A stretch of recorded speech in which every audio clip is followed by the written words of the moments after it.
Hey, this is Chris from EssentialSQL, and if you want to stop your queries from crashing by avoiding divide by zero errors, then you're going to want to watch this video.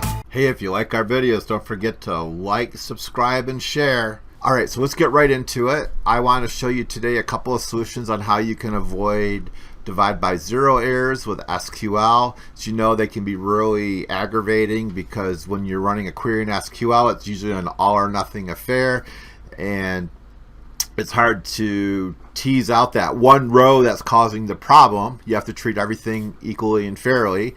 You don't have that, it seems, that situation where you do with normal programming where you can go in and use logic. So I want to show you how you can actually do that and avoid some of these divide by zero errors. So before we get started, I want to show you the sample data we're going to use.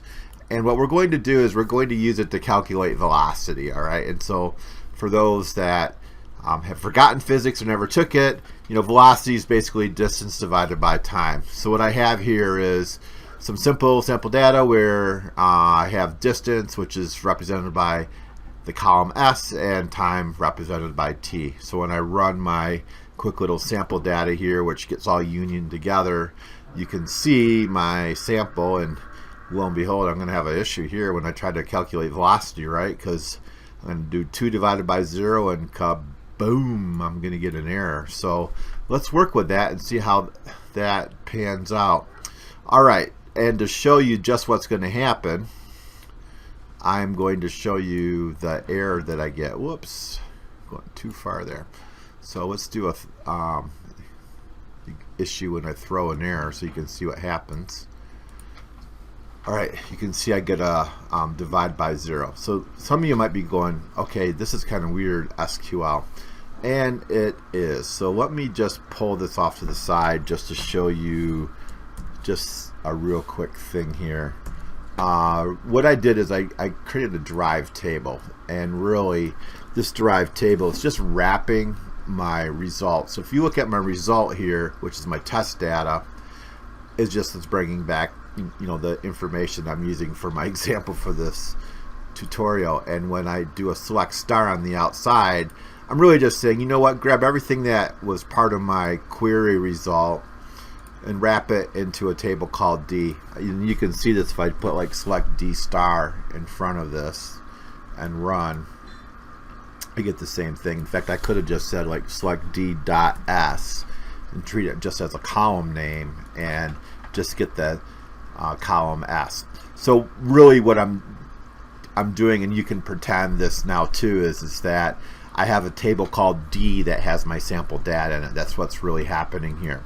So let's go on now and look at this, and you can see I'm getting a divide by zero error, and it's occurring because of this row right here where I have 2 divided by 0.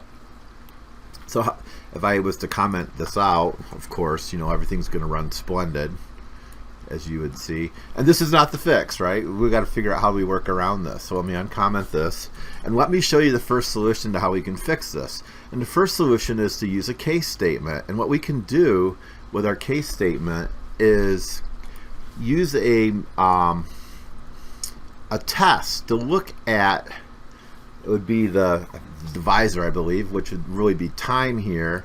And we're going to look and go, hey, if time is 0, which of course results in the error, then let's set it to something that's going to avoid the error. So in this case, we're setting time to null, right? And the reason we're doing that is because null is obviously a very special case in SQL. And what's going to happen is that when null participates in any expression, the entire expression becomes null. Okay, and in effect, then that means the expression becomes undefined. So when I run this now, what you'll see is that our velocity becomes undefined. And that's actually a really good result, because really that's what we're saying here. Because mathematically speaking, you can't divide something by 0. It's an undefined result. So now we have an undefined result for velocity. So this works out really splendid. And if you want to learn more about derived tables and how they work, I did show you a quick example. But if you want to see more about that, I do have a link here that you can see in my video I'll put this in the description, and I also have a little more information on case, because what's really driving this to work is this right here. We're saying essentially if t is 0, then just set the whole expression to null. Otherwise, we're going to use return s divided by v. All right, so let's go on to the second case. And in this case, we are going to use a formula called null if. All right, and this is really where the null will, setting t to null, propagates through that expression and makes the whole thing null. So what's going to happen here is that the null if function is going to evaluate our time variable t, and if it's 0, it returns a null. So then this expression will become s divided by null. That actually then returns a value of null, and then velocity becomes null. So let's run this. As you can see, my value is null. All right, so there's two solutions that you can use here. One's using case, one's using the null if. You may ask, which one do I like better? I think in terms of compactness, I like null if. I think, you know, it actually is easier to read. Let's see if I can split this so you can see them side by side here. And then let me scroll up. Yeah, look at that. Okay.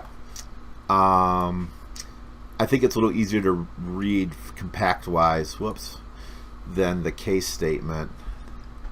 But that said, I also think that if you had a trickier situation where you're doing a divide by 0 and maybe you had some other business rules that are involved in your calculation, case certainly gives you more flexibilities, because you can use more when conditions in your case statement to return other values.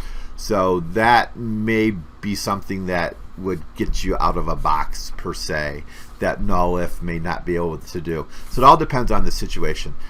In my case here, if I was just using this to calculate the velocity, I would probably go to null if.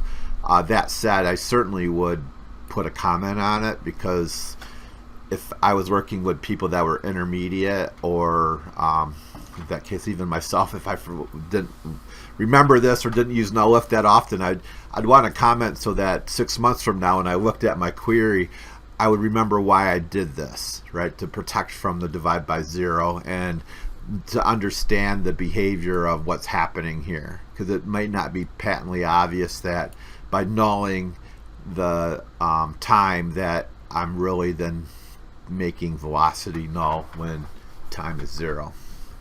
All right, so hopefully you got something out of this video. If you did, share, like, and subscribe. I definitely want more viewers and want to be able to spread all the knowledge of SQL to others. And I hope you all have a good day. Take care. Bye.